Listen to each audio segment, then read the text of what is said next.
Eh, Baik, terima kasih atas kesempatannya. Assalamualaikum warahmatullahi wabarakatuh. Selamat malam teman-teman semua. Saya Turki Zuhud dari kelas A. Pada malam ini berkesempatan menjadi tutor DATS, terutama pada mata kuliah kimia analitik yang diampu oleh Prof. Yeyen. Materinya itu mengenai titrasi, jadi langsung saja ya.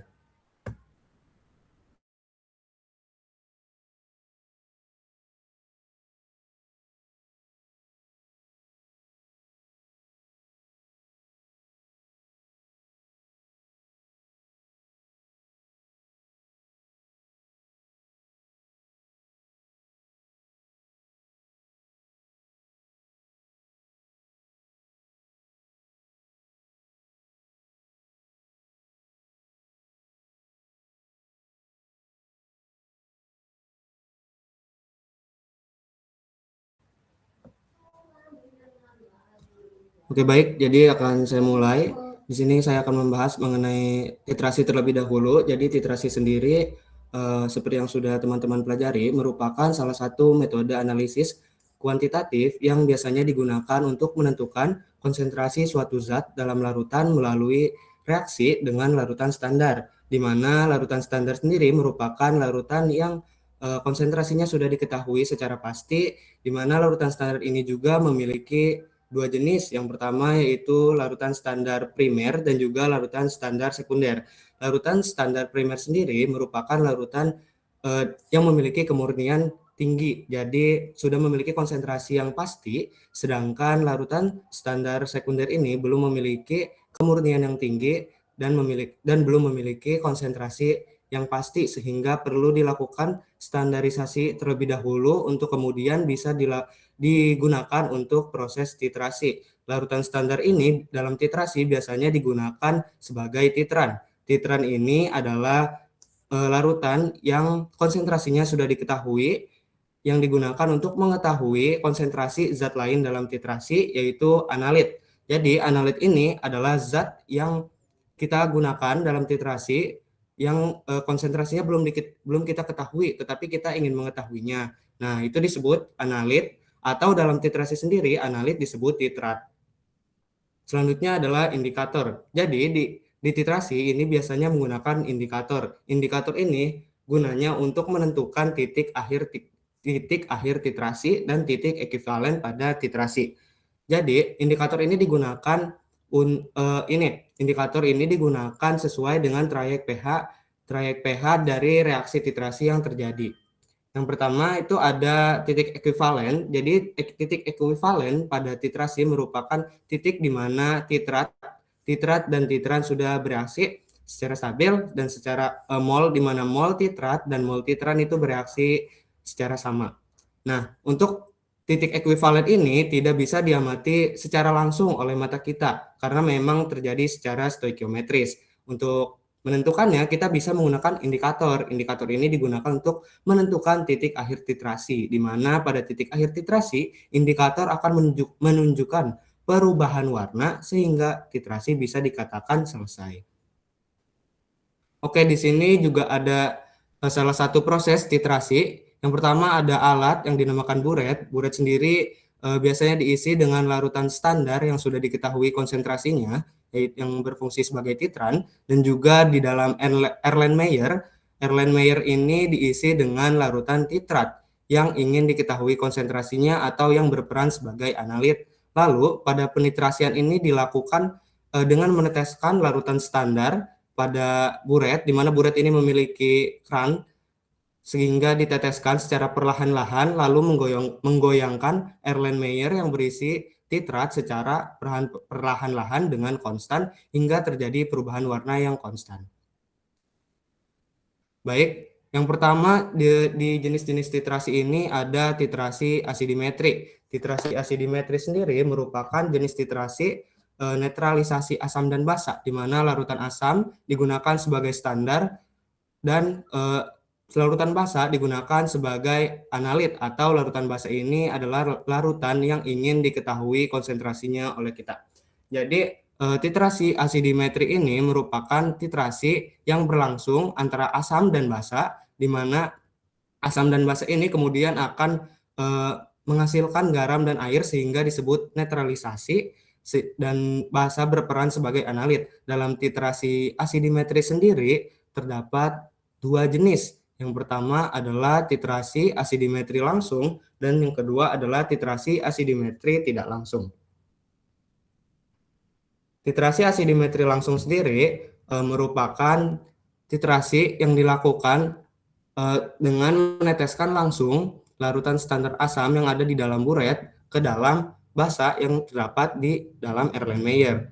Contohnya adalah menentukan kadar natrium hidroksida dengan larutan asam klorida, di mana asam klorida ini disimpan di dalam buret dan diteteskan ke dalam NaOH atau natrium hidroksida hingga titik akhir dengan reaksi yang terjadi adalah asam klorida sebagai titran asam kuat ditambahkan dengan natrium hidroksida sebagai titrat basa kuat akan menghasilkan garam NaCl ditambah dengan air. Sedangkan ada pula titrasi asidimetri tidak langsung, yaitu proses titrasi untuk penentuan kadar zat basa dengan menambahkan asam berlebih, lalu sisa asam dititrasi dengan basa standar. Metode ini digunakan jika reaksi antara analit dan titran lambat atau tidak langsung.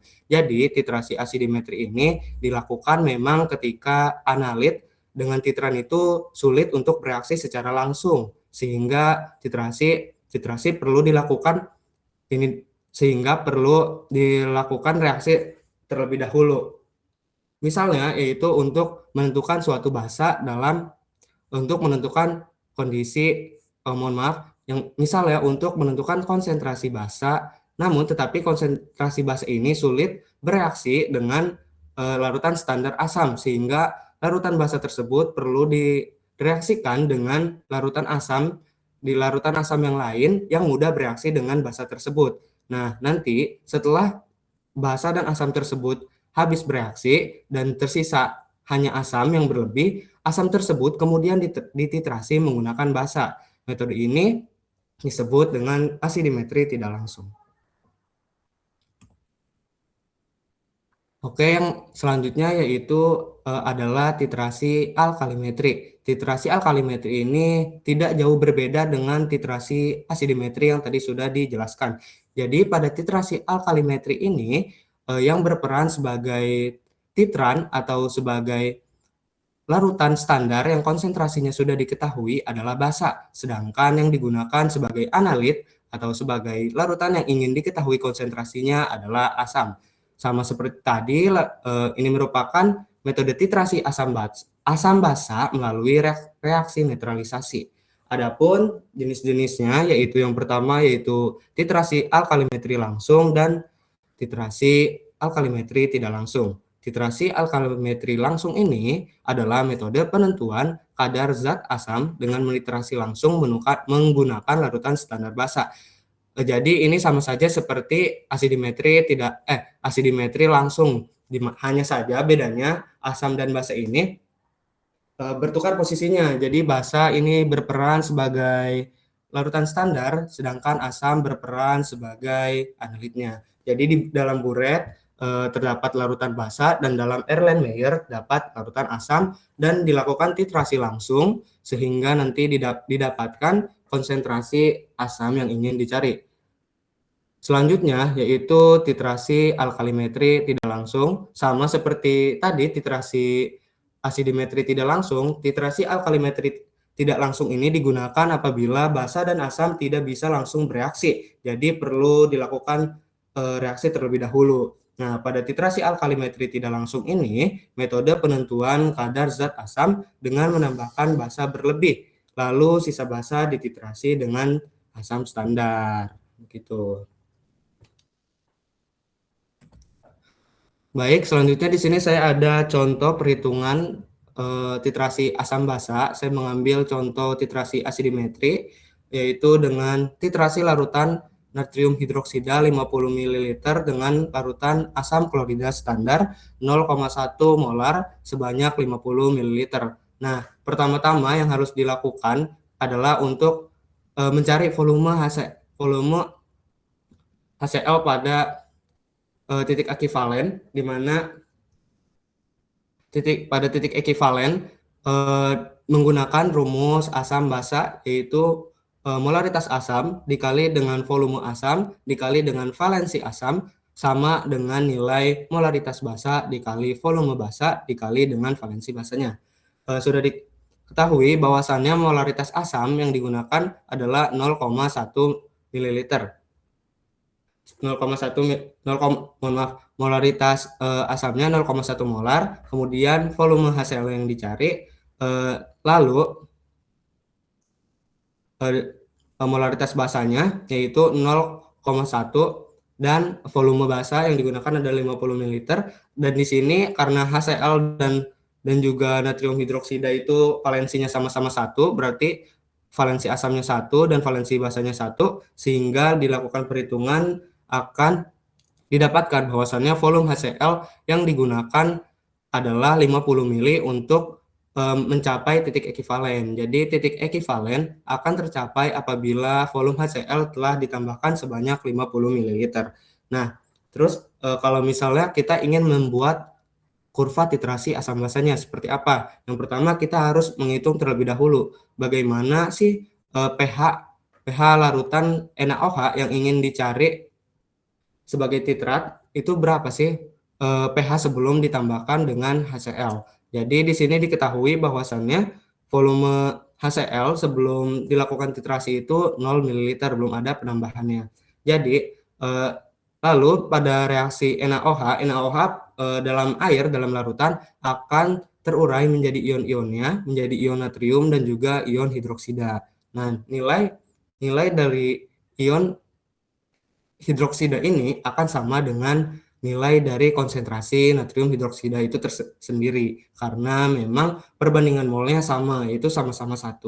Nah, diketahui bahwasannya nilai molaritas dari NaOH adalah 0,1 molar, maka nilai dari konsentrasi OH- juga adalah 0,1 molar, sehingga karena di sini adalah yang diketahui nilai OH-, kita bisa mencari nilai pOH dengan rumus min log konsentrasi OH-, sehingga pH didapatkan yaitu min log 0,1 atau 1. pH bisa dihitung dengan 14 dikurangi pOH, di mana 14 dikurangi nilai pOH itu sendiri yaitu 1, didapatkan hasil 13. Jadi pada sebelum ditambahkannya volume HCl, nilai pH dari natrium hidroksida adalah 13. Nah, selanjutnya kita mencari nilai pH sebelum titik titrasi tetapi sudah ada penambahan HCl sebagai larutan standar itu. Nah, di sini saya mengambil contoh pada ditambahkan 25 ml HCl. Jadi, kita sudah tahu bahwasannya pada awal-awal, pada sebelum penambahan HCl, mol OH- itu ada bisa kita hitung dengan mengkalikan molaritas dengan volumenya. Molaritas itu sendiri yaitu tadi sudah diketahui 0,1 dengan volume NaOH yang kita gunakan adalah 50 ml sehingga didapatkan mol OH- sebanyak 5 milimol. Oke, untuk penambahan 25 ml HCl sendiri bisa dicari molnya dengan rumus yang sama yaitu molaritas dikali dengan volume. Molaritas yang HCl yang didapatkan itu kan tadi 0,1 molar dikalikan dengan penambahan HCl-nya yaitu 20 ml sehingga didapatkan mol H plus yaitu 0,5 milimolar. Nah, sehingga pada penambahan 25 ml HCl ini didapatkan bahwasannya mol OH- yaitu sebanyak 5 milimol dan mol H plus sebanyak 2,5 milimol. Sehingga pada reaksi sebelum titik ekivalen diperoleh, terdapat sisa mol OH- yaitu 0,5 milimol. Selanjutnya, pada penambahan 25 ml HCl ini terjadi penambahan volume. Yang tadi awalnya volume NaOH hanya 50 ml, tetapi setelah ditambahkan dengan volume HCl, volume larutan berubah menjadi 75 ml atau setara dengan 0,075 liter. Nah, karena tadi yang diketahui yaitu sisa mol OH-, maka ini larutan ini masih dalam suasana basa karena memang belum mencapai titik ekivalen. Nah, sehingga kita di sini mencari konsentrasi OH-. Nah, untuk mencari konsentrasi OH- sendiri, kita menggunakan rumus mol dibagi dengan volume, di mana mol OH- yang tersisa yaitu 0,5 milimol dibagi dengan volume total larutannya yaitu 0,075 liter, sehingga didapatkan konsentrasi OH- pada penambahan 25 ml HCl adalah 3,33 dikali 10 pangkat minus 2 molar, sehingga bisa diperoleh nilai pOH dengan min log 3,3 dikali 10 pangkat min 2 atau setara dengan 1,48.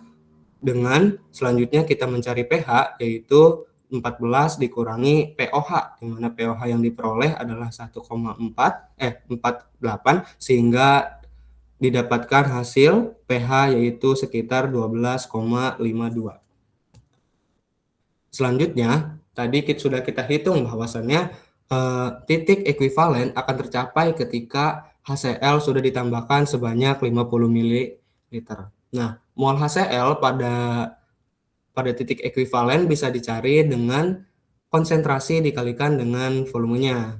Konsentrasinya yaitu 0,1 dan penambahannya pada titik ekuivalen itu 50, sehingga didapatkan mol HCl yaitu 5 milimol. Begitu juga dengan mol NaOH. Mol NaOH dicari dengan molaritas dikalikan dengan volumenya. Molaritasnya itu 0,1 dikali dengan volumenya yaitu 50 ml, sehingga didapatkan mol NaOH sebanyak 5 milimol. Nah, keduanya habis bereaksi nih, teman-teman, di mana hanya akan menyisakan produknya saja yaitu NaCl dan air, sehingga proses ini disebut dengan reaksi netralisasi, sehingga pH yang diperoleh pada titik ekuivalen adalah 7. Karena memang apabila kita mereaksikan asam kuat dengan basa kuat, pH yang diperoleh akan sama dengan 7 pada titik ekuivalen. Nah, selanjutnya kita mencari berapa pH yang diperoleh apabila HCl yang ditambahkan ini melewati dari titik ekuivalen. Di sini saya mengambil contoh penambahan 70 ml HCl. Jadi, kita seperti yang tadi menghitung dulu mol OH-. Mol OH- yang digunakan yaitu 0,1 molar dikali dengan 50 ml atau sama saja dengan 5 milimol. Nah, selanjutnya kita mencari nih mol H+ yang ditambahkan jika kita menambahkan 70 ml HCl. Dengan rumus yang sama yaitu di mana molaritasnya adalah 0,1 dikalikan dengan penambahan volumenya 70 ml, sehingga akan dihasilkan mol H+ pada larutan campurannya yaitu 7 milimol. Sehingga pada larutan campuran tersebut akan menyisakan mol H+ sebanyak 2 milimol, karena memang perbandingan antara OH- dan H+ ini 1:1, karena di dalam larutan hanya tersedia OH- sebanyak 5 milimol, maka H+ yang bereaksi akan sebanyak 5 milimol juga, sehingga akan menghasilkan sisa H+ sebanyak 2 milimol. Maka di sini kita juga harus mencari volume total terlebih dahulu untuk menghitung konsentrasi H+ yang ada pada larutannya.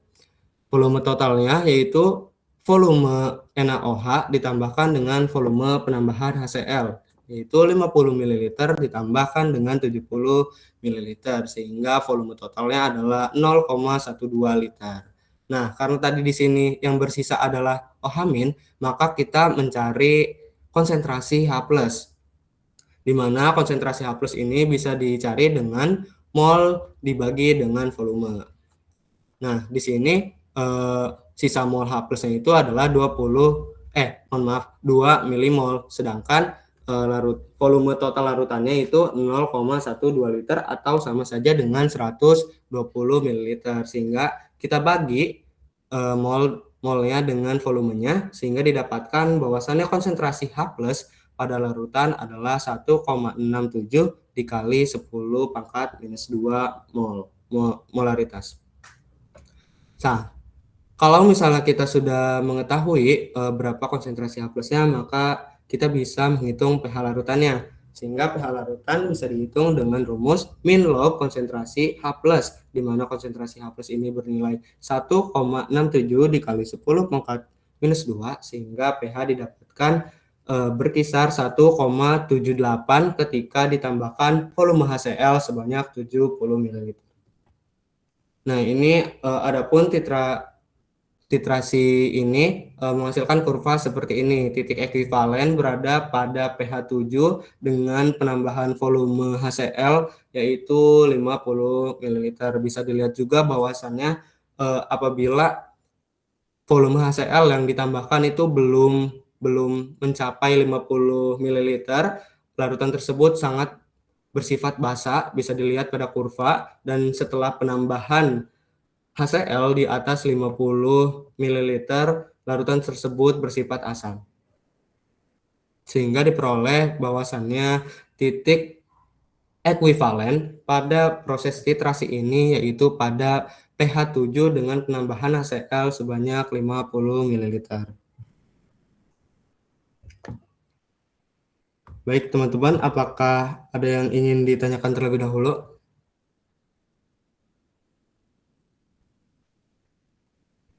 Oke, bila tidak ada, saya akan lanjut. Selanjutnya saya akan membahas tentang titrasi presipitimetri.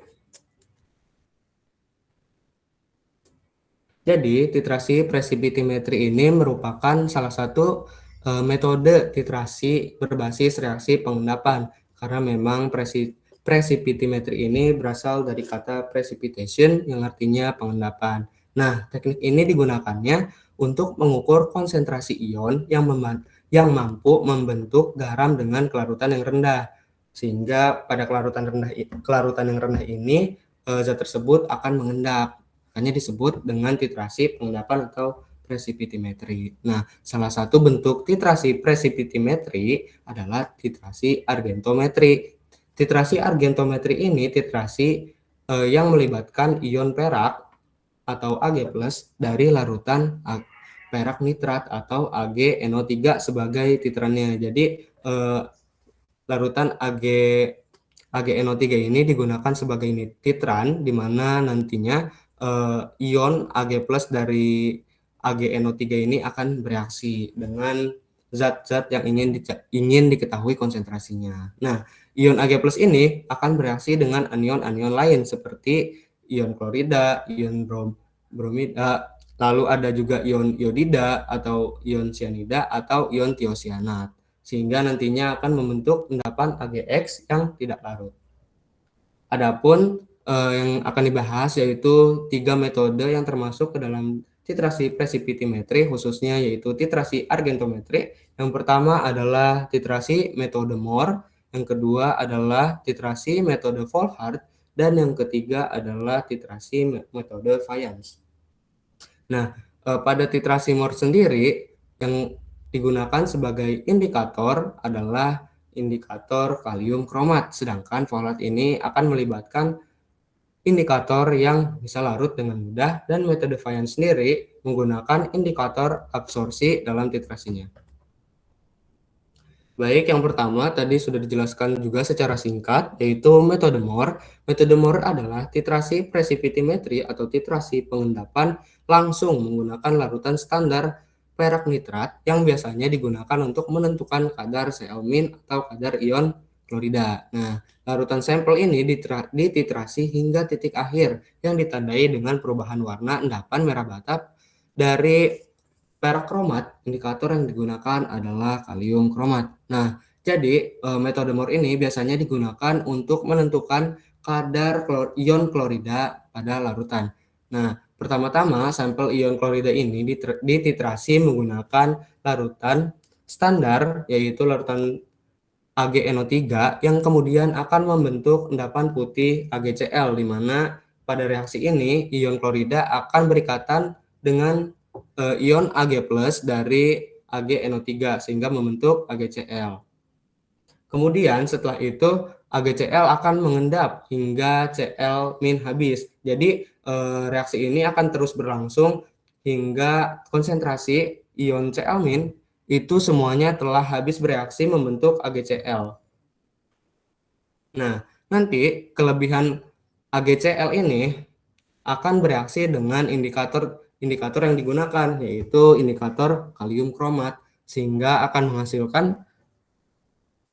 menghasilkan eh, perak kromat yang berwarna merah bata.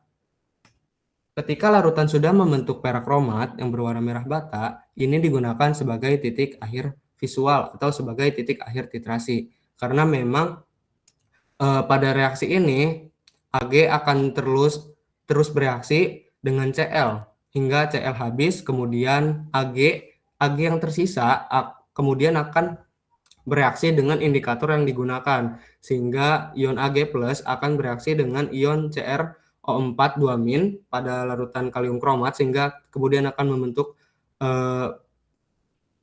perak kromat yang berwarna merah bata sebagai titik akhirnya.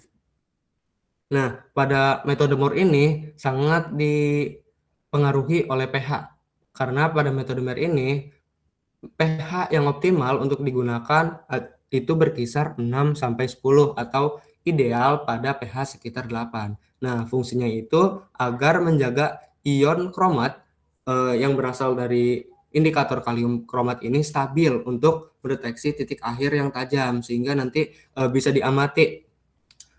diamati apakah titrasi ini telah berakhir, telah mencapai titik akhir atau belum, seperti itu. Karena jika pada proses titrasi ini pH yang digunakan adalah pH yang terlalu asam atau di bawah 6, ion kromat dari indikator kalium kromat akan berubah menjadi ion asam kromat. Nah, nantinya karena ion kromat ini berikatan dengan ion hidrogen sehingga menjadi asam kromat, membentukkan lebih banyak lagi ion Ag+ untuk membentuk Ag2CrO4. Nah, sedangkan jika pH yang digunakan pada titrasi ini terlalu basa atau di atas 10, Ag Ag+ pada larutan akan bereaksi dengan ion karbonat atau ion hidroksida, sehingga akan membentuk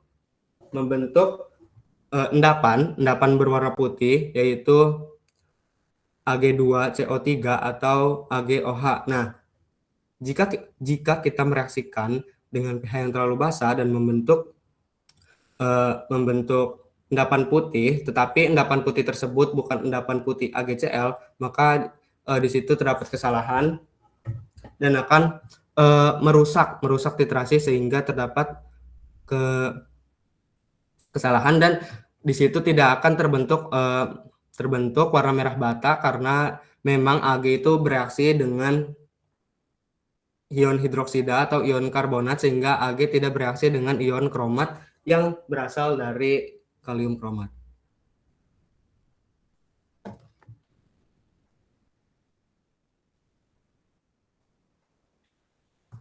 Selanjutnya yaitu metode Volhard.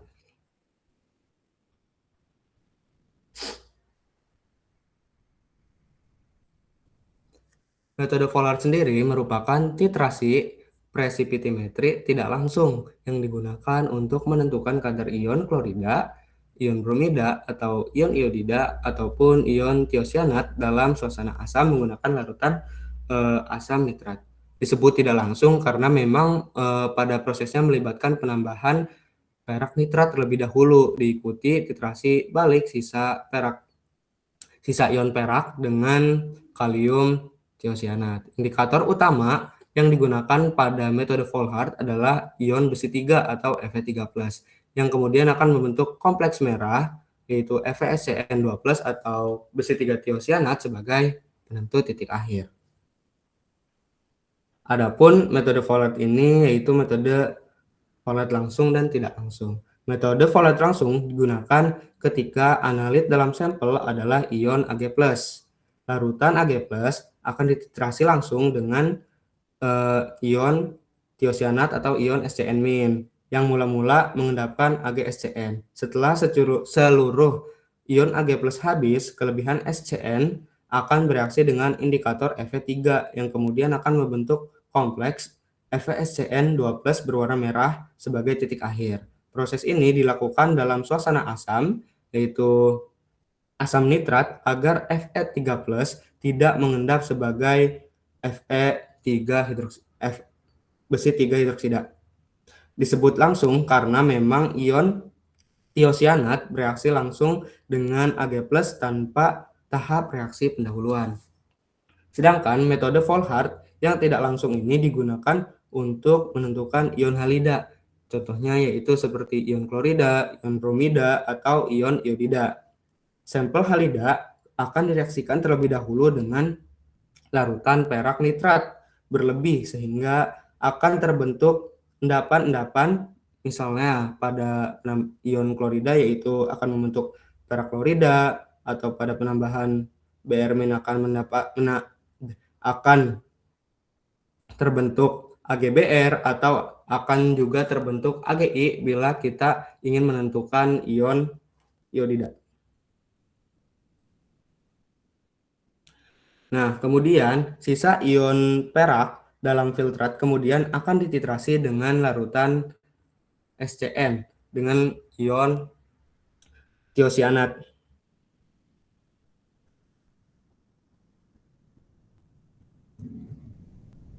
Nah, jumlah halida akan dihitung dari selisih antara perak nitrat awal dengan ion perak sisa, sehingga disebut tidak langsung karena memang ion tiosianat atau ion SCN- menitrasi kelebihan Ag+, bukan menitrasi ion-ion halida yang ingin diketahui konsentrasinya.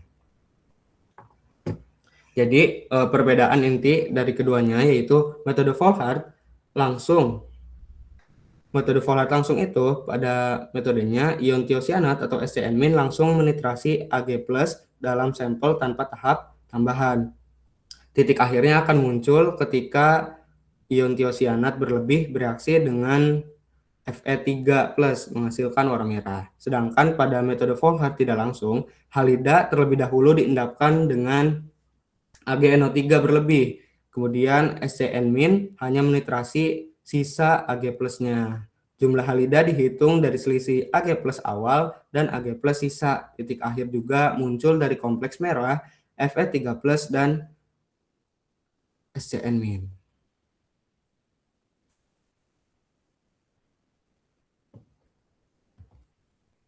Oke, selanjutnya adalah metode Fayence. Metode Fayence juga merupakan salah satu metode titrasi presipitimetri yang menggunakan ion Ag+ dan menggunakan indikator absorpsi. Indikator absorpsi ini contohnya yaitu eosin, fluorosin, dan disklorofluorosin yang akan terabsorpsi pada permukaan endapan AgX, menyebabkan perubahan warna pada titik akhir. Nah, metode Fayence ini digunakan sama seperti yang lainnya, yaitu untuk menentukan ion-ion halida seperti ion klorida, bromida, iodida, atau juga menentukan ion tiosianat dalam kondisi netral hingga basa lemah dan lebih sensitif daripada metode Moore. Untuk prinsip kerja absorpsi ini sendiri, yang pertama yaitu adalah tahap pengendapan. Terjadi sebelum titik akhir di mana ion Ag+ akan bereaksi dengan ion-ion halida yang ingin dicari konsentrasinya sehingga akan menghasilkan endapan AgX. Endapan akan bermuatan negatif karena absorpsi X- ini berlebih. Jadi penambahan ion-ion ini dalam keadaan berlebih dan indikator anionik yaitu eosin- tidak terabsorpsi sehingga larutan tetap tidak ada perubahan warnanya. Tetapi saat Ag+ setara dengan X-, endapan bermuatan 0 lalu positif sehingga absorpsi terjadi Ag+. Indikator terabsorpsi membentuk lapisan berwarna yaitu merah muda eosin untuk larutan yang mengandung Cl- dan pink fluoresin untuk larutan yang mengandung Br- atau I-. Nah, pemilihan indikator ini digunakan juga tergantung dengan pH-nya. Yang pertama itu yaitu eosin. Eosin ini biasanya digunakan untuk Cl- yang akan menghasilkan endapan merah muda dengan pH 4-10, sedangkan fluoresin untuk ion Br atau ion iodida dengan endapan pink juga sama dengan pH 7-9. Dan pemilihan indikator disklorofluoresin ini yaitu alternatif untuk transisi warna yang tajam, sehingga bisa menentukan titik akhir titrasi dengan jelas.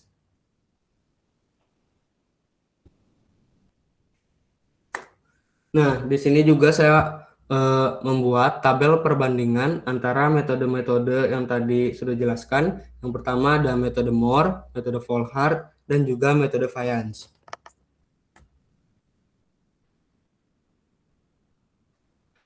Pada metode Moore, sampel yang digunakan yaitu biasanya sampel yang mengandung ion klorida, sedangkan pada metode Volhard biasanya ion yang mengandung Cl-, Br-, dan I- atau ion halida, atau juga bisa untuk ion tiosianat atau SCN-. Nah, untuk metode Fayence sendiri biasanya digunakan untuk ion-ion halida seperti Cl-, Br-, dan I-. Pada metode Moore, standar yang digunakan atau larutan yang konsentrasinya ini sudah diketahui sebagai titran, yaitu larutan AgNO3 atau larutan perak nitrat yang dimanfaatkan ion peraknya. Untuk metode Volhard sendiri yang digunakan juga sama, yaitu AgNO3 atau perak nitrat. Perak nitrat akan ditambahkan berlebih, lalu sisa ion perak akan dititrasi dengan KSCN atau dengan kalium tiosianat. Yang terakhir yaitu metode Fayence. Pada metode Fayence ini larutan standar yang digunakan sama seperti yang lainnya, yaitu perak nitrat yang dimanfaatkan ion peraknya. Nah, tetapi pada indikatornya terdapat indikator yang berbeda-beda. Pada metode Moore, indikator yang digunakan adalah indikator kalium kromat yang pada titik akhir titrasinya akan menimbulkan warna merah bata. Nah, untuk Volhard indikator yang digunakan adalah ion besi 3+. Pada titik akhirnya akan membentuk kompleks merah seperti merah darah. Sedangkan untuk metode Fayence sendiri, indikator-indikator yang digunakan merupakan indikator absorpsi seperti eosin, fluorosin, dan disklorofluoresin. Nah, untuk cara kerjanya, metode Moore sampel dengan indikator dititrasi secara langsung hingga muncul endapan merah bata, karena memang metode Moore ini digunakan ketika ion Cl- ini memang bisa bereaksi langsung dengan ion Ag+ hingga bisa dititrasi secara langsung. Tapi untuk metode Volhard, cara kerjanya yaitu sampel direaksikan dengan AgNO3 berlebih, lalu sisa Ag+ dari larutan AgNO3 akan dititrasi dengan KSCN. Nah, kemudian untuk metode Fayence sendiri, sampel dititrasi dengan indikator absorpsi hingga terjadi perubahan warna, di mana perubahan warna yang terjadi yaitu menjadi merah muda. Untuk reaksinya sendiri, pada metode Moore, sebelum mencapai titik ekuivalen, Ag akan terus bereaksi dengan Cl- hingga Cl- ini habis, kemudian menghasilkan endapan berwarna putih, yaitu endapan perak klorida. Nah, sedangkan jika sudah mencapai titik ekuivalen, di mana artinya Cl- ini sudah habis bereaksi dan hanya menyisakan Ag berlebih, Ag yang berlebih ini kemudian akan bereaksi dengan ion kromat yang berasal dari indikator kalium kromat membentuk endapan perak kromat. Sedangkan untuk metode Volhard, kelebihan Ag+ akan bereaksi dengan ion tiosianat sehingga menciptakan endapan perak tiosianat. Nah, untuk titik akhirnya sendiri, ion tiosianat yang berlebih akan bereaksi dengan indikatornya, yaitu indikator ion besi 3+, sehingga akan menghasilkan FeSCN2+ atau besi 3 tiosianat yang warnanya muncul sebagai warna merah. Dan yang terakhir, untuk reaksi pada metode Fayence sendiri, sebelum titik akhir, Ag akan bereaksi, contohnya di sini dengan Cl, membentuk AgCl, dan setelah titik akhir titrasi, Ag akan bereaksi dengan indikator, yaitu indikator absorpsi, yang kemudian akan membentuk kompleks AgCl dengan indikator yang berwarna merah bata. Di sini juga saya ada contoh perhitungannya untuk metode MOR di mana dilakukan titrasi 50 ml asam klorida dengan 0,0 molar dengan Ag ya yang konsentrasinya adalah 0,1 molar. Yang pertama-tama tentunya kita harus menentukan terlebih dahulu titik ekuivalennya. Karena di sini sudah diketahui eh, mohon maaf, sudah diketahui volume dan konsentrasi dari HCl dan juga sudah diketahui konsentrasi dari Ag, maka di sini kita harus mencari volume Ag yang digunakan pada titik ekuivalen. Nah, pada titik ekuivalen sendiri, mol Ag akan sama dengan mol Cl, sehingga bisa digunakan rumus yaitu molaritas Ag plus dikali dengan volume Ag plus akan sama dengan molaritas Cl min dikali dengan volume Cl min. Di mana molaritas Ag plus yaitu 0,1 dan volumenya akan kita cari berapa volume yang harus kita gunakan untuk menentukan titik akhir ekuivalennya. Dan di sini juga sudah diketahui bahwasannya konsentrasi Cl min yaitu 0,05 molar dikali dengan volumenya yaitu 0,05 liter. Sehingga nanti dilakukan perhitungan volume Ag plus yaitu 0,05 molar dikali dengan 0,05 liter dibagi dengan 0,1 molar sehingga nanti volumenya didapatkan yaitu 0,025 liter atau sama dengan 25 ml. Nah, kemudian dilakukan perhitungan pada saat penambahan 0 ml. Di sini kita mencari PCl-nya. Konsentrasi Cl min sendiri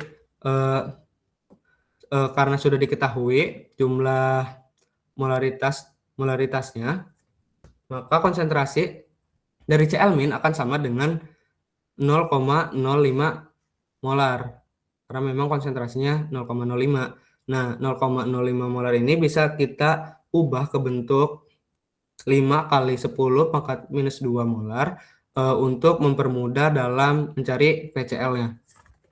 Nah, kemudian untuk mencari PCl sendiri, kita bisa menggunakan rumus min log konsentrasi Cl, di mana konsentrasi Cl-nya adalah 5 kali 10 pangkat negatif 2, sehingga PCl pada saat penambahan 0 ml Ag adalah 2 dikurangi min log 5, atau sebanding dengan 1,3. Nah, kemudian di sini juga dilakukan perhitungan pada saat volume Ag ditambahkan sebanyak 20 ml. Tetapi pada saat penambahan 20 ml ini, titik ekuivalen belum tercapai karena volume Ag yang dibutuhkan untuk mencapai titik ekuivalen yaitu 25 ml. Nah, adapun reaksi yang terjadi ketika Ag plus dan Cl min bereaksi adalah Ag plus ditambah Cl min akan menghasilkan endapan AgCl, di mana mol Ag plus saat penambahan 20 ml yaitu 2 milimol dengan mol Cl min yaitu 50 ml dikali dengan konsentrasinya 0,05 molar sehingga didapatkan 2,5 milimol. Nah, karena perbandingan antara mol Ag plus dan mol Cl min ini sama, yaitu 1:1, maka bisa dilihat bahwasannya mol Ag plus yang bereaksi adalah 2. Karena perbandingannya sama, mol Cl min otomatis yang bereaksi juga sama, yaitu 2 milimol. Karena di sini mol Cl min yang tersedia adalah 2,5 milimol, maka Cl min ini terdapat sisanya, yaitu sebanyak 2,5 dikurangi 2, yaitu 0,5 milimol. Nah, karena di sini sudah diketahui sisa mol Cl min-nya, maka kita bisa mencari konsentrasi dari Cl min tersebut, yaitu dengan mol dibagi dengan volume totalnya. Mol sisa Cl itu 0,5 milimol dan volume totalnya awalnya HCl ini memang memiliki volume 50 ml tetapi ditambahkan dengan 20 ml ditambahkan 25 ml larutan Ag+, sehingga volume total yang diperoleh adalah 70 ml. Nah, lalu dilakukan pembagian didapatkan konsentrasi dari Cl min adalah 0,7 dikali 10 pangkat minus 2 molaritas. Karena sudah diketahui konsentrasinya, otomatis kita bisa mencari nilai dari PCl-nya. Nilai dari PCl-nya yaitu min log 0,7 dikali 10 pangkat min 2. Sehingga nilai PCl diperoleh 2 dikurangi min log 0,7 atau sebanding dengan 2,15. Nah, untuk titik ekuivalennya sendiri yaitu pada penambahan 20 ml, kita bisa menghitung nilai KSP-nya atau bisa menghitung nilai kelarutan dari AgCl. Mol Ag+ akan sama dengan mol Cl- pada titik ekuivalen, sehingga KSP dari AgCl sendiri yaitu konsentrasi dari Ag+ dikalikan dengan konsentrasi dari Cl- dipangkatkan dengan koefisiennya. Karena koefisiennya sama-sama 1, maka di sini dipangkatkan 1. Nilai KSP untuk AgCl sendiri yaitu 1,8 dikali 10 pangkat min 10.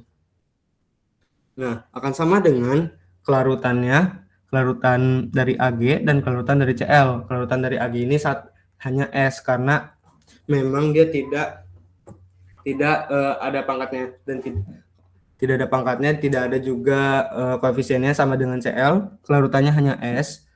Kemudian kita bisa menghitung nilai S, nilai kelarutannya, yaitu 1,8 dikali 10 pangkat minus 10 sama dengan S dikali S atau S kuadrat. Sehingga kita bisa mencari S sama dengan akar dari 1,8 dikali 10 pangkat minus 10. Sehingga diperoleh kelarutan dari AgCl yaitu 1,3 dikali 10 pangkat minus 5. Nah, karena memang kelarutan itu sama saja dengan konsentrasi Cl- yang ada pada larutan, maka diperoleh konsentrasi Cl- pada larutan adalah 1,3 dikali 10 pangkat negatif 5. Sehingga kita bisa mencari PCl karena memang konsentrasinya sudah diketahui.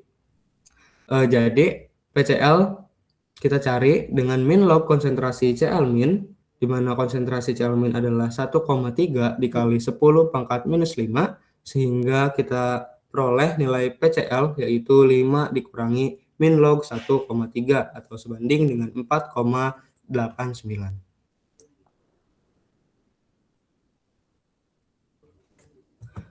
Baik, untuk titrasi precipitometri sendiri, apakah ada yang ingin ditanyakan terlebih dahulu? Jika tidak ada, akan dilanjut dengan titrasi kompleksometri.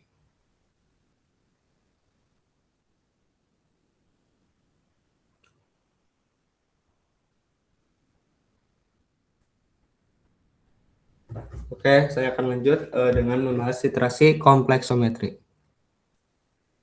Jadi, titrasi kompleksometri sendiri merupakan jenis titrasi yang digunakan untuk mengukur kadar ion logam, misalnya ion kalsium, ion magnesium, ion zinc, dan lain sebagainya dalam suatu larutan dengan menambahkan larutan khusus yang bisa mengikat logam atau biasa juga disebut dengan ligan.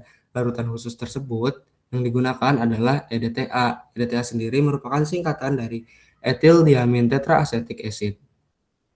Nah, untuk titrasi kompleksometri sendiri ada 4 jenisnya, yaitu titrasi kompleksometri langsung, tidak langsung, kembali, dan juga substitusi.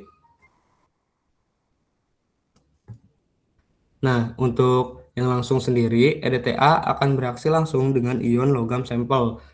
Tetapi untuk metode yang tidak langsung, ion logam akan diubah dulu ke bentuk lain sebelum kemudian dititrasi dengan EDTA. Nah, untuk back titration atau titrasi kembali, EDTA berlebih akan ditambahkan, kemudian sisanya dititrasi dengan ion logam standar. Sedangkan untuk metode substitusi, ion logam sampel akan digantikan oleh logam lain dari kompleksnya, lalu logam tergeser akan dititrasi dengan EDTA. Nah, selanjutnya di sini ada kompleksometri secara langsung.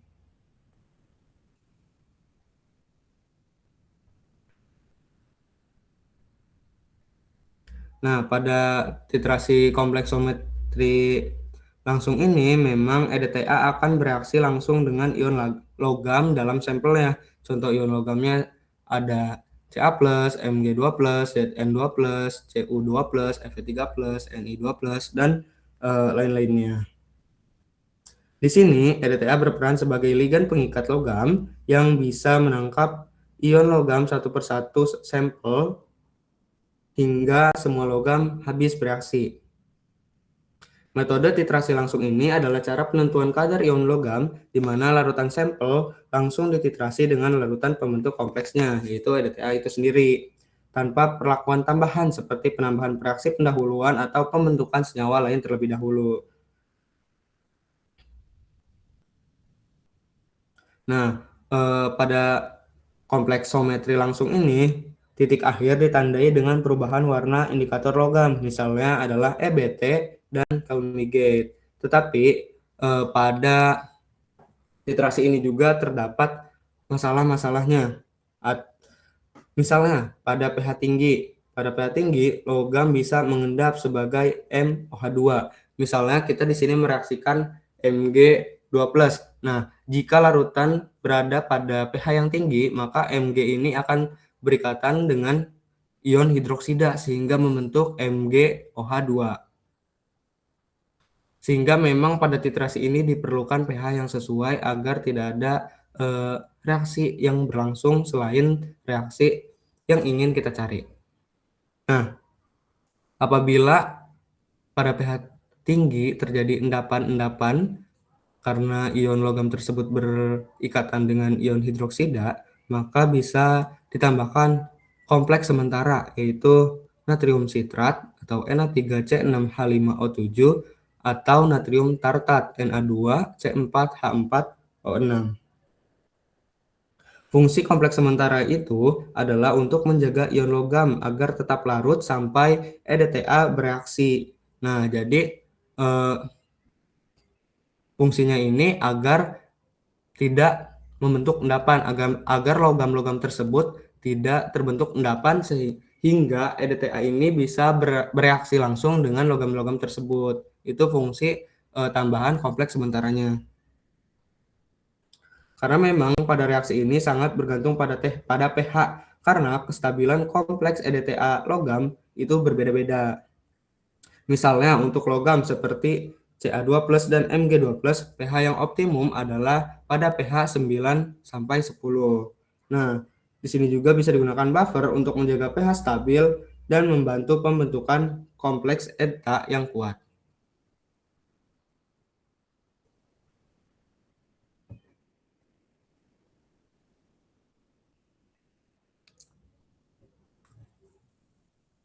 Kemudian di sini ada contoh, di sini saya akan menjelaskan kompleksometri tidak langsung. Jadi titrasi kompleksometri tidak langsung merupakan metode analisis kimia di mana ion logam analit atau ion logam yang ingin kita cari konsentrasinya atau anion yang terkait itu sulit dititrasi secara langsung. Pertama-tama direaksikan dengan reagen berlebih untuk membentuk kompleks tidak larut, kemudian kelebihan reagen tersebut dititrasi dengan larutan EDTA. Kadar analit bisa dihitung berdasarkan selisih antara jumlah reagen awal yang ditambahkan dan sisa reagen yang terdeteksi pada titik akhir titrasi.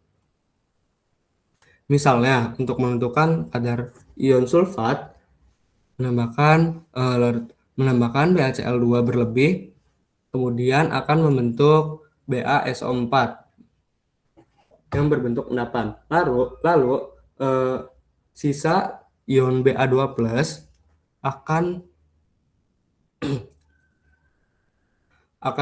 dititrasi dengan EDTA menggunakan indikator EBT pada pH 10.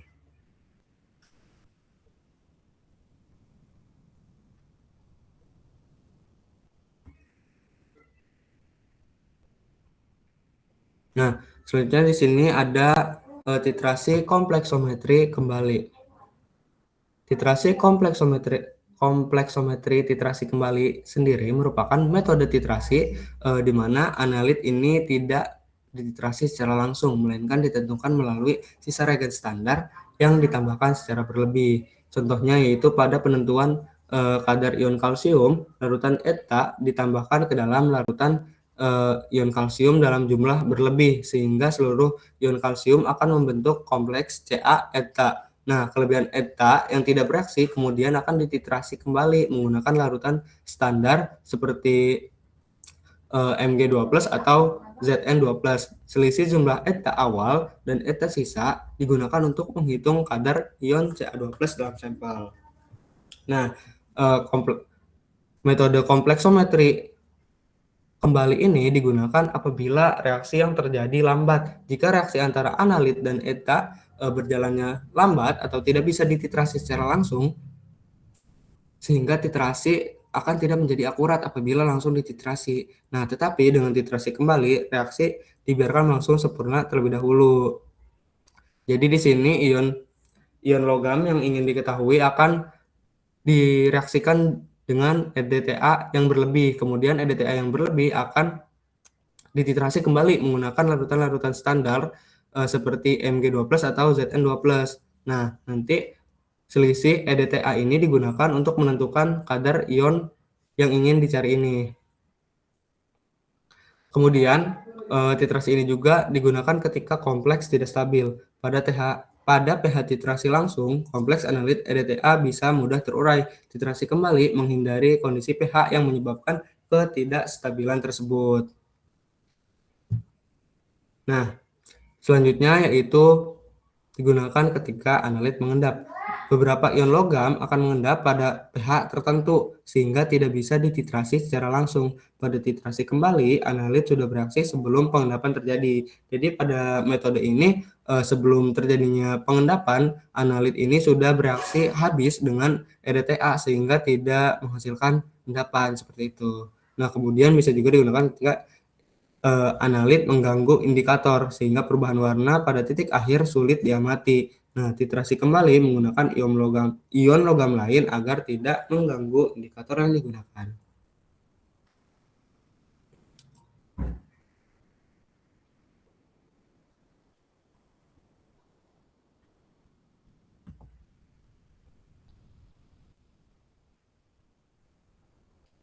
Nah, selanjutnya di sini ada kompleksometri substitusi.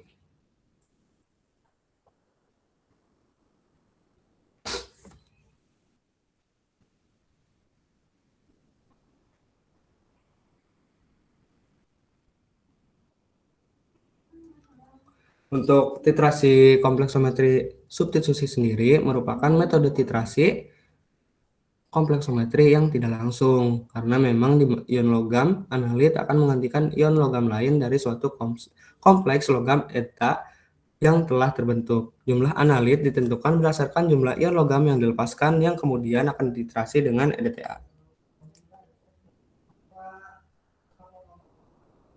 Nah, atau metode substitusi ini teknik dalam titrasi kompleksometri di mana ion logam pada sampel, kita misalkan M, tidak dititrasi langsung, tetapi dianalisis melalui penggantian atau disubstitusi ion logam lain dari kompleks ion logam tersebut.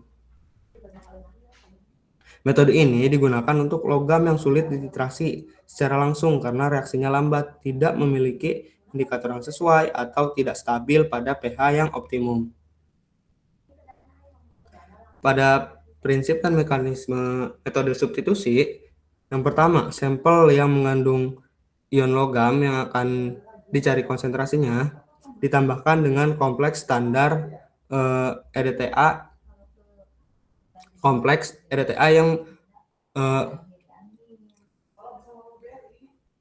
yang berikatan dengan logam lainnya. Misalnya di sini ada A eta. Biasanya logam kompleks ini yang digunakan adalah logam Zn atau Mg yang berikatan dengan eta sehingga menghasilkan kompleks Zn eta atau kompleks Mg eta. Kemudian ion M akan menggantikan A dari kompleks melalui reaksi seperti ini. Nah, jadi ion M atau yang ingin kita ketahui akan menggantikan A dalam eta sehingga reaksi yang berlangsung seperti ini. Ion logam yang ingin kita cari akan berikatan dengan eta dan melepaskan ion logam pada kompleks sehingga terjadi reaksi seperti ini. Ion A yang terbebas kemudian akan dititrasi dengan EDTA menggunakan indikator EBT pada pH kurang lebih 10 dan volume EDTA yang digunakan untuk menitrasi A setara dengan jumlah ion M dalam sampel. Metode ini memberikan titik akhir yang lebih jelas dan akurat untuk logam yang tidak bisa dianalisis secara langsung.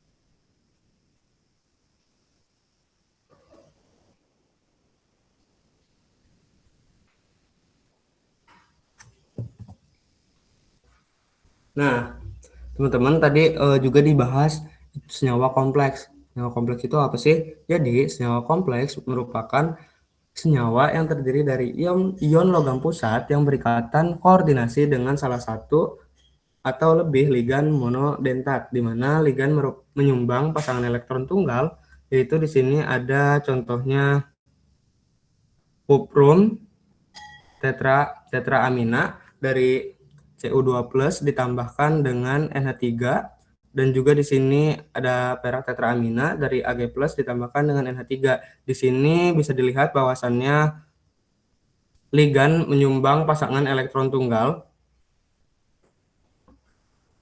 dan ikatan sederhana ini akan menghasilkan kestabilan yang relatif rendah dibandingkan dengan kompleks lainnya. Sedangkan ada juga yang disebut dengan kompleks helat. Jadi, kompleks helat terbentuk saat ion logam berikatan dengan ligan polidentat atau lebih dari satu atom donor, membentuk struktur cincin yang stabil. Contohnya seperti kompleks kalsium EDTA dan juga contohnya yaitu magnesium EDTA. Struktur cincin ini memberikan kestabilan yang tinggi sehingga sangat efektif untuk digunakan titrasi kompleksometri kuantitatif. Nah, biasanya ini kan digunakan untuk kompleksometri substitusi. Dalam titrasi kompleksometri metode substitusi, kompleks stabil seperti magnesium EDTA ditambahkan terlebih dahulu sehingga ion logam analit dengan afinitas yang lebih kuat terhadap EDTA menggantikan ion Mg2+ yang terlepas. Kemudian ion Mg2+ yang terlepas akan dititrasi dengan larutan EDTA standar menggunakan indikator yang sesuai, di mana jumlah EDTA yang digunakan akan setara dengan kadar ion logam analit untuk dianalisis tidak langsung pada logam yang sulit dititrasi secara langsung.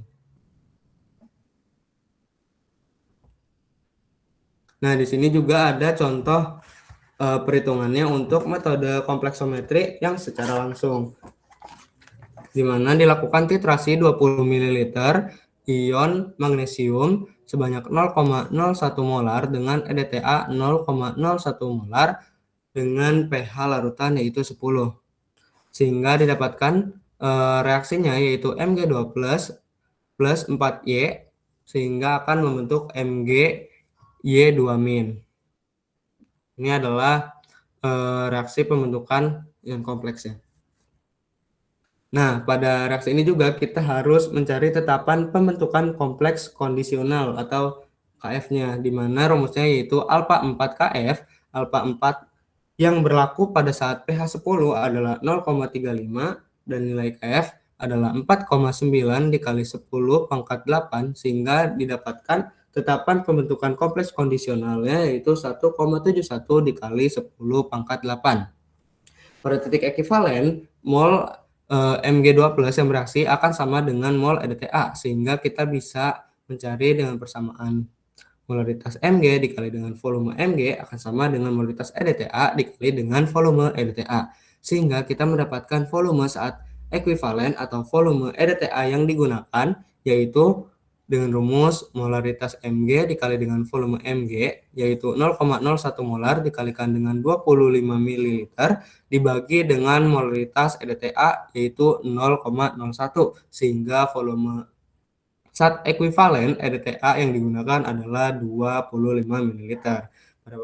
Pada penambahan EDTA dengan volume yang kurang dari 25 ml, ion Mg ada dalam keadaan berlebih. Sementara jika kita menambahkan EDTA lebih dari 25 ml yang dalam keadaan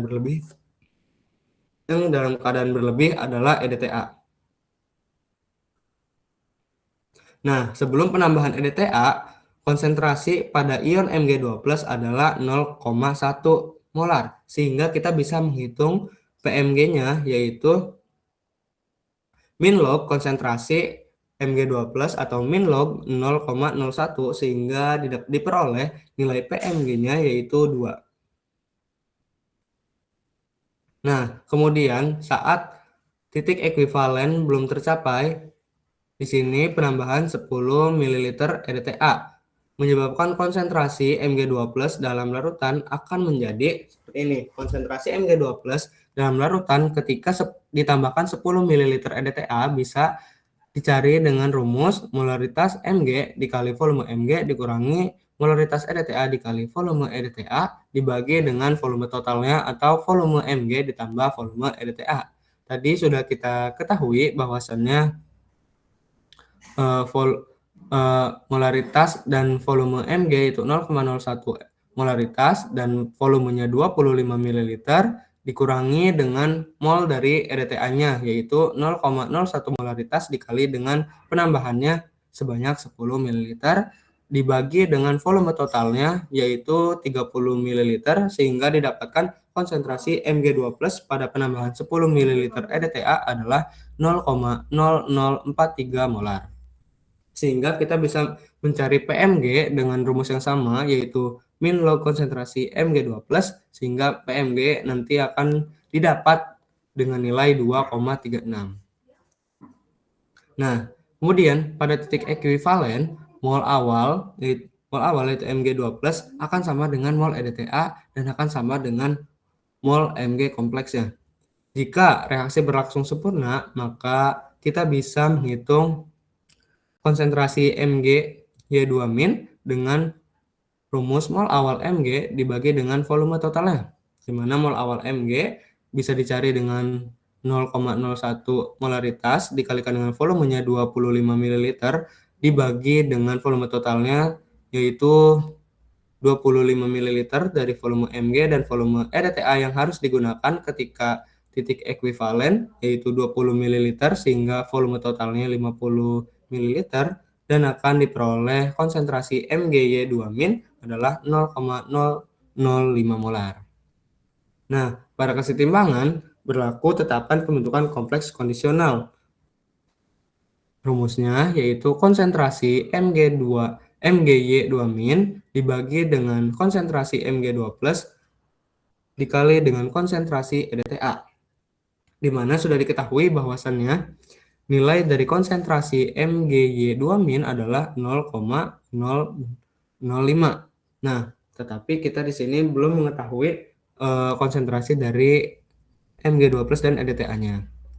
Sehingga pada persamaannya ditulis terlebih dahulu 0,005 dikurangi X dibagi dengan X dikali dengan X. Nah, tetapi reaksi ini sebenarnya memang tidak terjadi, reaksi itu sulit terjadi secara sempurna. Jadi hanya misal terjadi 99% atau 99,9% sehingga masih menyisakan Mg2+ atau EDTA-nya.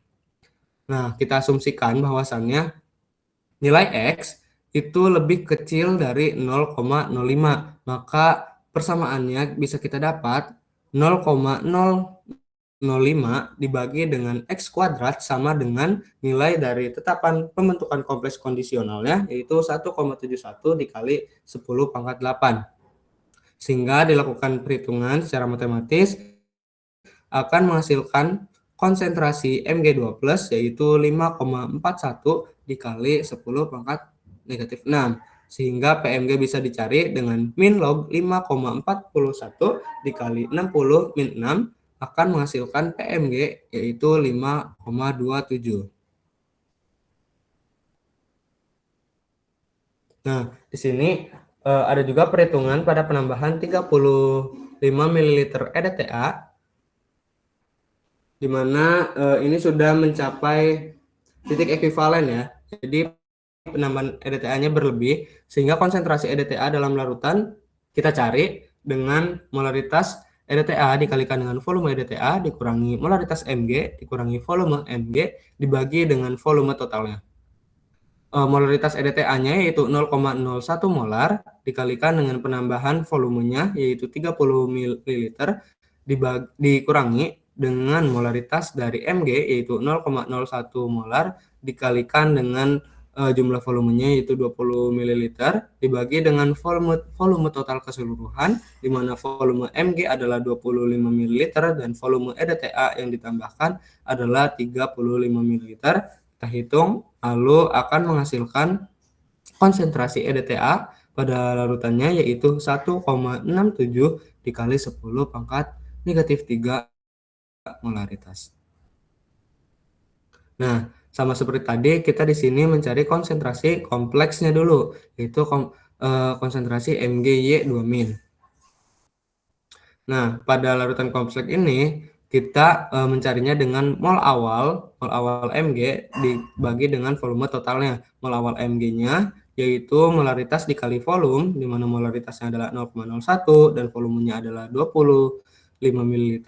Kita kalikan, lalu kita bagi dengan volume totalnya, yaitu volume Mg25 ditambahkan dengan 35 ml dari volume penambahan EDTA-nya, sehingga pada penambahan EDTA sebanyak 35 ml, konsentrasi kompleks yang terbentuk adalah 0,042 molaritas. Nah, sama seperti tadi, pada kesetimbangan kita mencari ketetapan pembentukan kompleks kondisional dengan rumus yang sama, yaitu konsentrasi kompleks dibagi dengan konsentrasi Mg2+ dikalikan dengan konsentrasi EDTA.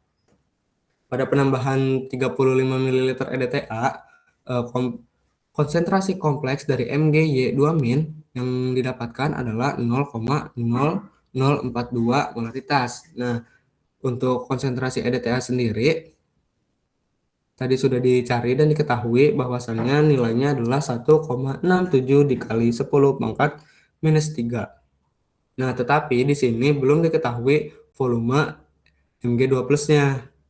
Sehingga di sini kita mencari volume Mg2+-nya dilakukan perhitungan secara matematis. Dengan asumsi bahwasannya nilai X atau nilai dari konsentrasi Mg2+ ini lebih kecil dari 0,0042. Maka X atau konsentrasi Mg2+-nya bisa kita cari dan hasilnya adalah 1,47 dikali 10 pangkat minus 8.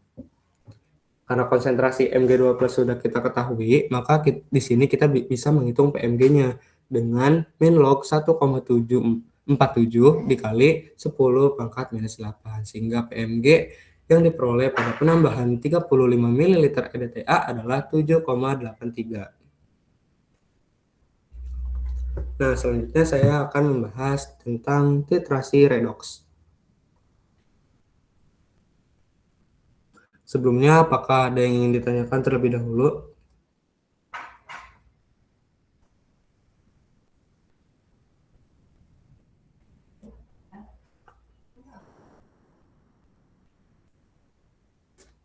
Oke, saya lanjut. Sini ada titrasi redoks. Jadi, titrasi redoks merupakan metode analisis kimia yang didasarkan pada reaksi oksidasi dan reduksi antara analit dan titran, di mana terjadi perpindahan elektron sehingga reduktor teroksidasi dan oksidator akan tereduksi. Titik akhir titrasi akan ditandai dengan perubahan warna, baik dari indikator redoks maupun dari warna khas titran itu sendiri.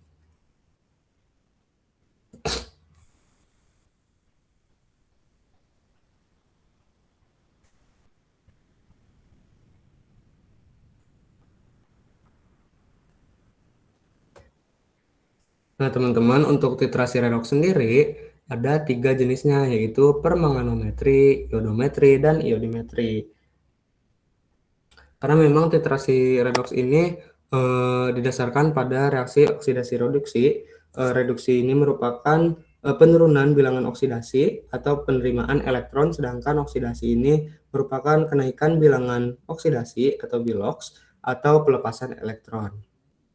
Nah, yang pertama yaitu permanganometri merupakan titrasi redoks yang menggunakan larutan kalium permanganat sebagai oksidator kuat dan penentu titik akhir tanpa indikator tambahan karena perubahan warna ungu menjadi bening. Jadi perubahan warnanya ini digunakan dari larutan KMNO4 itu sendiri, tidak menggunakan indikator yang lainnya.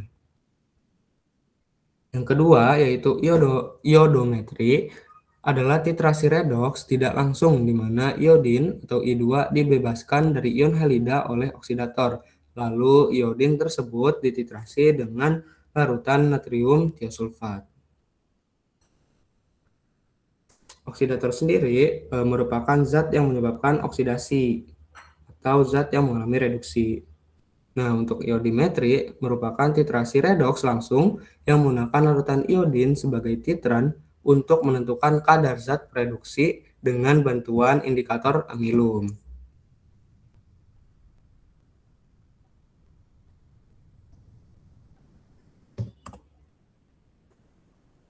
Nah, selanjutnya di sini ada titrasi permanganometri. Jadi, titrasi permanganometri merupakan metode titrasi redoks yang menggunakan kalium permanganat atau KMNO4 sebagai titrannya. Reaksi titrasi redoks ini terjadi melalui transfer elektron antara oksidator dan juga reduktor.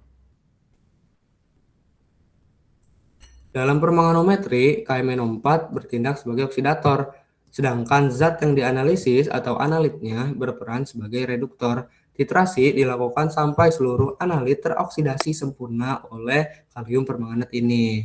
Nah, KMNO4 ini berfungsi sebagai autoindikator. Kenapa? Karena memang kalium permanganat ini akan menghasilkan warna ungu. Jadi dalam titrasi ini kita bisa membedakan larutan dari warnanya, yaitu warna ungu dan tidak berwarna, sehingga tidak memerlukan indikator tambahan. Titik akhir di titrasi ditandai dengan perubahan warna larutan menjadi merah muda atau ungu muda yang permanen. Sebagai contohnya, pada standarisasi KMNO4 dengan FeSO4 dalam suasana asam terjadi reaksi redoks di mana MnO4- mengalami reduksi di mana bilangan oksidasi Mn yang awalnya +7 kemudian menjadi +2 dan Fe2+ mengalami oksidasi menjadi Fe3+. Jadi pada bilangan oksidasi Mn ini terjadi penurunan atau reduksi. Yang tadinya 7 menjadi 2, sedangkan pada Fe ini terjadi peningkatan atau oksidasi menjadi Fe3+ yang awalnya Fe2+. Pada titik ekuivalen, seluruh ion Fe2+ telah bereaksi dan satu tetes KMNO4 berlebih akan menimbulkan warna ungu muda yang stabil. Nah, jadi pada titik akhir titrasinya akan memunculkan warna ungu muda yang stabil. Nah, ungu muda yang stabil ini berasal dari titran itu sendiri, yaitu KMNO4.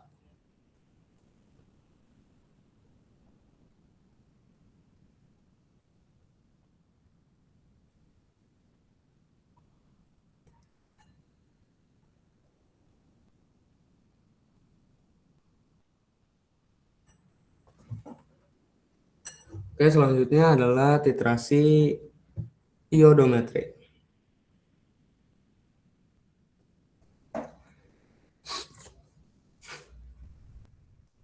Sebentar, teman-teman.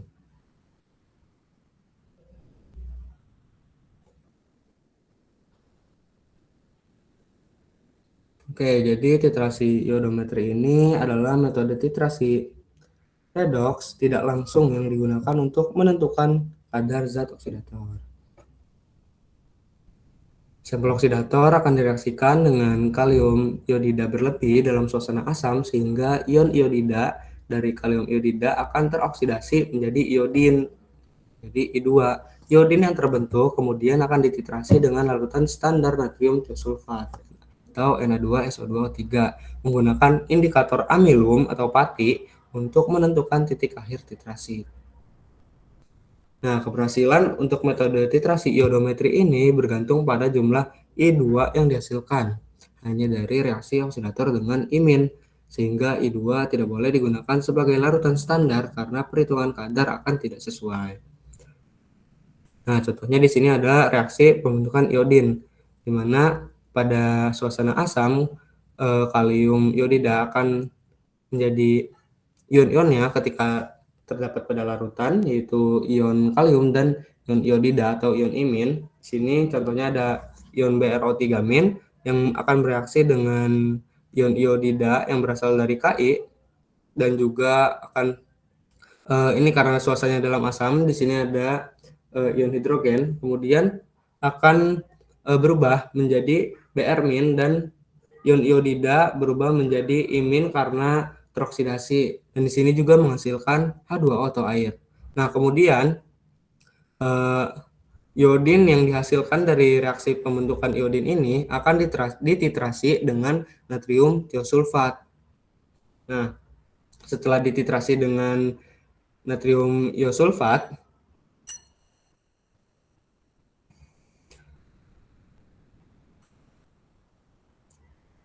setelah dilakukan titrasi dengan natrium tiosulfat, di sini bisa dihitung kadar dari zat oksidatornya.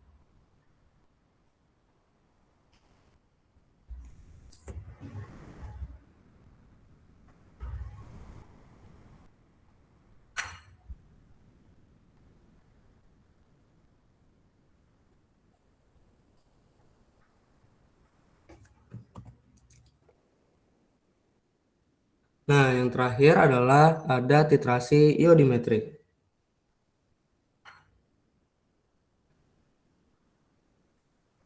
Titrasi iodimetri sendiri merupakan metode titrasi redoks langsung yang digunakan untuk menentukan kadar zat reduksi atau reduktor dengan menggunakan larutan standar iodin atau I2 sebagai titrannya. Pada metode ini, iodin bereaksi langsung dengan analit tanpa tahap pembentukan iodin terlebih dahulu, tidak seperti metode iodometri. Indikator yang digunakan adalah amilum, yang akan membentuk kompleks berwarna biru tua dengan iodin. Titik akhir titrasi ditandai dengan munculnya warna biru tua yang stabil dalam larutan. Larutan I2 yang digunakan harus distandarisasi terlebih dahulu, karena memang larutan I2 ini sifatnya kurang stabil dan mudah terurai. Sehingga titrasi iodimetri dilakukan dalam kondisi netral atau asam lemah karena iodin tidak stabil dalam suasana basa. Analit yang dapat dianalisis dengan metode ini harus berupa reduktor yang cukup kuat. Contohnya yaitu asam askorbat atau vitamin C, ion Fe2+, atau ion Sn2+. Untuk menjaga kestabilan ion, titrasi sebaiknya dilakukan dengan menggunakan buret gelap atau di ruangan dengan cahaya yang minim.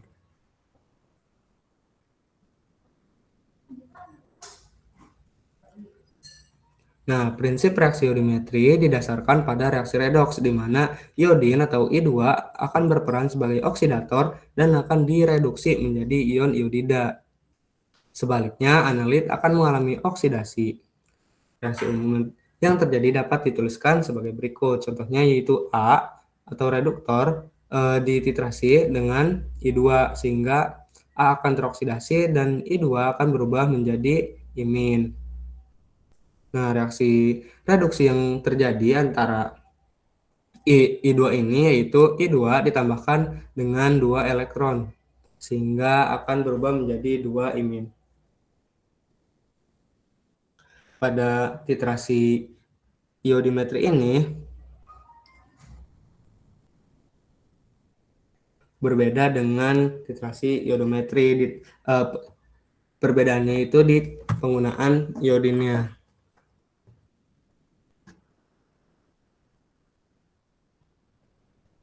Pada titrasi iodometri, tadi kan titrasi itu berjalan secara tidak langsung. Nah, I2 ini dibebaskan dari reaksi, misalnya dari oksidasi imin. Kemudian, titrasi I2 dengan Na2S2O3. Nah, sedangkan pada titrasi iodimetri ini, titrasi berjalan secara langsung, di mana I2 langsung dititrasi dengan monolitnya.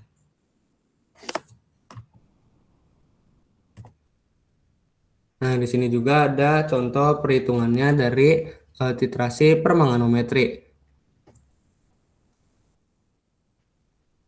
Untuk soalnya itu, pada titrasi permanganometri, penentuan kadar besi Fe3+ 10 ml dititrasi oleh KMNO4, titik ekuivalen tercapai pada penambahan 3,5 ml.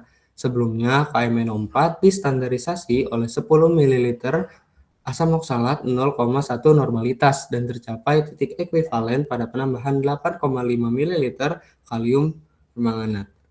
Tentukanlah satu konsentrasi KMNO4, konsentrasi besi, dan persamaan reaksi secara keseluruhan. Nah, pertama berarti kita harus menentukan konsentrasi KMNO4 yang digunakannya. Sama seperti sebelum-sebelumnya, untuk mencari konsentrasi atau mencari volume, kita bisa menggunakan rumus normalitas 1 dikali dengan volume 1 akan sama dengan normalitas 2 dikalikan dengan volume 2. Di mana di sini sudah diketahui bahwa kadar besinya yaitu ada 10 ml dikalikan dengan normalitasnya yaitu 0,1 normalitas akan sama dengan normalitas KMNO4-nya yang kita cari dikalikan dengan volumenya. Mohon maaf, tadi di sini normalitas yang diketahui dan juga volume yang diketahuinya itu milik asam oksalat akan sama nilainya dengan normalitas dari kalium permanganat dan juga volume kalium permanganatnya yaitu 8,5 ml. Lalu kita cari di sini normalitas dari kalium permanganatnya yaitu rumusnya berarti kita hitung 0,1 normalitas dikali 10 ml kemudian dibagi dengan volume dari kalium permanganat itu sendiri yaitu 8,5 ml sehingga akan diperoleh bahwasannya kalium permanganat memiliki nilai normalitas sebesar 0,1176 normalitas. Dengan demikian konsentrasi larutan KMNO4 adalah 0,1176 normalitas. Nah, selanjutnya yang kedua, kita menentukan konsentrasi besi pada larutan. Untuk penentuan konsentrasi besi yang digunakan, kita menggunakan hubungan normalitas yang sama, yaitu normalitas KMNO4 dikali dengan volume KMNO4 akan sama dengan normalitas besi dikalikan dengan volume besi. Nah, pertama-tama normalitas KMNO4 tadi sudah kita cari, hasilnya yaitu 0,1176 dikalikan dengan volumenya yaitu 3,5 ml. Karena pada penambahan 3,5 ml ini dicapai titik ekuivalen pada soal. Kemudian diketahui juga volume dari besinya itu 10 ml dikalikan dengan normalitas besinya yang kita cari. Sehingga nanti diketahui atau didapat normalitas dari besinya adalah 0,04116 normalitas. Gitu. Nah, untuk persamaan reaksi keseluruhan itu sendiri, untuk reaksi oksidasi besi, sebelumnya besi ini akan bermuatan 2+, kemudian berubah teroksidasi menjadi Fe3+ dan 1 elektron. Sedangkan untuk reaksi reduksi permanganat, sebelumnya yaitu ion permanganat ditambah dengan 8 mol H+ yang berasal dari asam oksalat ditambahkan dengan 5 elektron sehingga akan menghasilkan Mn2+ plus 4H2O. Tadi juga dijelaskan bahwasannya Mn2+ pada kalium permanganat ini berguna sebagai indikator. Sehingga didapatkan persamaan secara keseluruhannya yaitu ion permanganat ditambahkan dengan ion Fe2+ ditambahkan dengan ion hidrogen akan menghasilkan ion mangan ditambahkan dengan ion besi 3 plus dan akan menghasilkan air.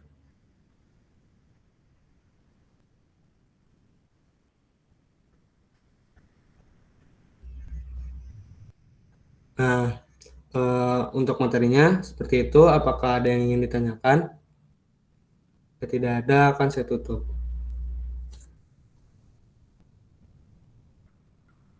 Nah, untuk teman-teman yang ingin bertanya silakan ya, bertanya mumpung ada Torik di sini yang bisa nanti eh, menjawab pertanyaan dari teman-teman. Sok dibuka sesi tanya jawab. Abang kasih waktu.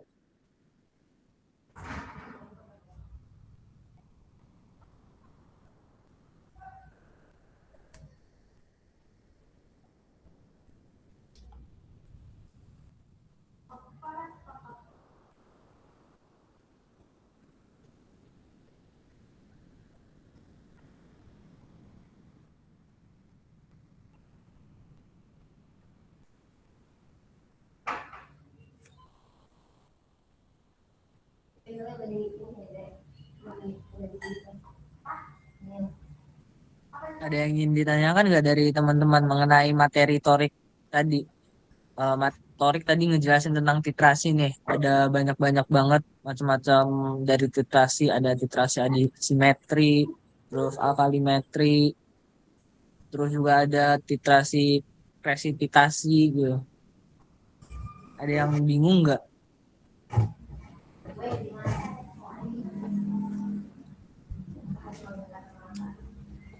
Nah, mungkin kalau misalnya nggak ada yang ditanyakan, nanti bakal ada post test, di mana post test tersebut ada soal-soal, di mana soal-soal itu bakal ngebantu teman-teman buat UAS juga, buat ngelatih teman-teman juga untuk UAS. Dan eh, jangan lupa belajar selain dari DATS ini, karena bisa aja materi yang diberikan itu juga berbeda gitu. Nah, mungkin dari Torik ada pesan-pesan terakhir sebelum ditutup. Cukup mungkin, Bang. Oke, mungkin dari Abang juga cukup. Terima kasih banget untuk Torik yang udah nyampaikan materi tentang titrasi. Tadi keren banget penyampaian materinya. Ada contoh-contoh soalnya juga. Nah, mungkin untuk teman-teman juga, kalau misalnya ada yang bertanya, silahkan gunakan grup komunitas DAT sebaik mungkin. Dan mungkin cukup sih DAT untuk malam hari ini, kurang lebih.